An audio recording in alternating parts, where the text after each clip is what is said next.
London and Coburg were two Ontario locations where workers were off the job Monday. Cup W hasn't said how long the stoppage will last.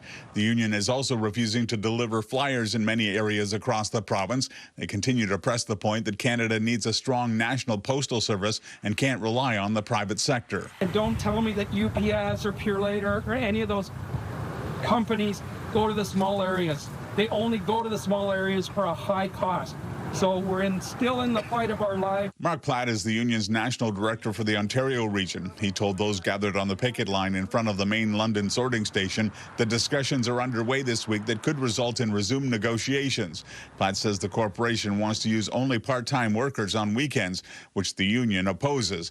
They're looking for protections for full-time employees. Canada Post has put out a narrative that we're against weekend delivery. The union is absolutely for weekend delivery, and all through negotiations in the last year, we support weekend delivery. We're trying to make the positions on weekends, some of them full-time. They want to have only exclusive part-time, 15-hour-a-week jobs on the weekends. Platt also refutes the narrative that the union hasn't been willing to support a shift away from letter delivery. Parcel revenues have outstripped letter mail revenues after 2016. So the union's been part of that change, and we've been working through that change with our letter carriers and our plants for almost 10 years now. So it's a false narrative that we don't get where letter mail is going. Leaders with Cup W Local 566, which represents more than 800 London area workers, says they remain determined to get a contract with job protections. Our struggle continues.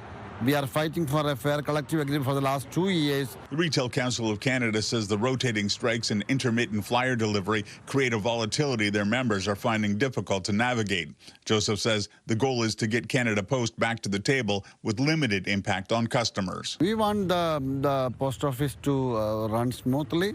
We don't want to disturb the mail operations fully. Analysts say Canada Post has lost more than $4 billion since 2018. The corporation received a $1 billion cash injection from the federal government earlier this year to keep operations afloat.